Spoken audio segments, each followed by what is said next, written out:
For this month's Highland Reserve Market Update, I'm going to talk about the most important statistics to know about if you're a homeowner, and especially if you're looking to make a move soon. So first, let's do a quick recap on the neighborhood. Last month, in March, 5 homes sold in Highland Reserve.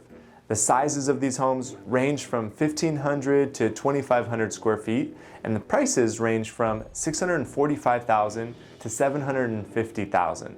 For the month of March, the average sales price was $681,000, which is about 12% higher from last year, where the average sales price was $604,000.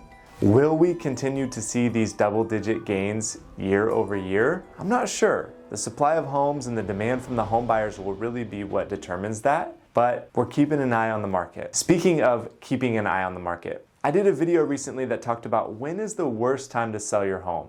And you might want to go check it out. It's just some overall historical stats about, when historically is it the worst time to put your home up for sale.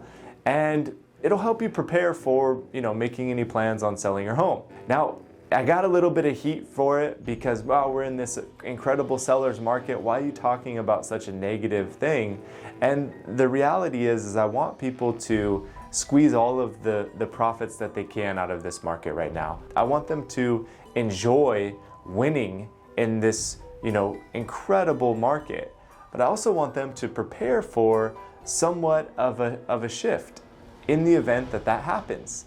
Now, the reality is we've been in this red hot real estate market now for quite some time, and somewhat of a shift in the market is inevitable. My fear is that when the market does begin to shift and stabilize, it might feel dramatic, right? Sellers are used to selling in a weekend, but when all of a sudden it takes 3 weeks, it will cause a little bit of panic among some of the inexperienced home sellers and some of the agents that are out there. So to paint a better picture of this, I want you to imagine that you've been commuting to Sacramento to go to work each day. Now, let's say that nobody has been on the freeway, 0 cars to compete with, and the police basically just gave you a hall pass to drive as fast as you want. You've been zooming down the road at 130 miles per hour. No cars in sight, everything around you is a blur, and you've arrived to your destination in like 12 minutes. And you've been doing this day after day for the last 2 years. Well, that's been our real estate market for the last 2 years. We've been zooming down the freeway at 130 miles per hour with nobody else to compete with and no real restrictions on holding us back in terms of, how fast we can sell or how much we can sell for. So that's been our market for the last 2 years. Now, imagine you get onto the freeway and all of a sudden there are many more cars on the road. Your hall pass has been revoked from the police, but you're still cruising down the freeway at 80 miles per hour. And even driving 80 miles per hour is going to feel sluggish and slow to you. You start to run into some of the old bottlenecks that you've forgotten about, like Greenback or Madison or, Business 80. You're probably going to start to feel a little anxious as you make your drive. You're probably going to arrive late to your destination because you've been used to getting there so fast. Your anxiety is going to start to build up, and you might start to make some poor decisions along the way to try to make up for lost time and kind of scramble to get there faster the way you've been accustomed to. That's the real estate market as it begins to shift to a normal market. Now, we don't know when that's going to happen, but my message to you is prepare for it just in case. Now, hear me right now. I am not saying prepare for a crash in the market. I'm saying prepare for, instead of driving 130 miles an hour to work, prepare for driving 80 and running into, some bottlenecks here and there. Prepare to run into some traffic. Prepare to potentially have to navigate through and compete with other cars to get to the same destination. Those that have their home on the market as the market begins to shift will have some of those feelings of anxiety and discomfort and just uncertainty if they were going on the market expecting to be at 130 miles per hour and all of a sudden it normalized to 80. You're gonna have some uncertainty. You're gonna start asking yourself, am I prepared for this? Do I have the right team in place? Is my team prepared for this? Are they stressed out or are they uncertain, right? So you're gonna wanna prepare. So rather than, pitch my services and tout about how great we are, this isn't about me, we can absolutely be the team that gets you to work on time regardless of the traffic on the road.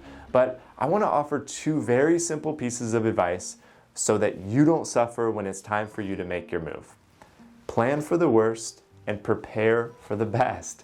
Hey, listen, it's a great market right now. It's a seller's market, and even in a normal market, it will be fantastic. But when you have a plan that's bulletproof from simple market shifts and disruption, you'll make it through the bottlenecks and the slowdowns in the speed and the change in pace just with less stress and anxiety.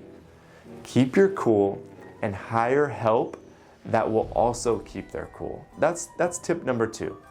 Nobody knows when the accident on the freeway will occur. We can't always predict what the flow of traffic will be. We can't predict down to the exact mile per hour how long it's going to take or how fast we'll be able to drive. But I'm assuming that if you choose to hire someone to drive you or your family to a destination, you would choose to hire someone that knows how to drive. They have a proven track record and that you believe will get you and your family to your destination safely. They'll be able to navigate through the traffic because they've done it before. They'll be able to position you in a way that gets you to your destination and gets you to where you want to go safely. Hey, those are my 2 pieces of advice. I know it's simple, but I just wanted to share it, and I think it's valuable and important as we go into, the next several months or year, however long it might take for the market to begin to normalize a little bit. The people that will feel the most intense feelings of shift in the market are going to be the people that thought they were going to drive to work at 130 miles an hour and realize there's some traffic along the way and there's a little bit of uncertainty. So hey, I'm Jeff Goolsby with the Goolsby Group. It's my mission to help people win in real estate. And if you have more questions about that or other strange analogies that I might have, let me know. I'm happy to help. I'm easy to find, 916-672-1030.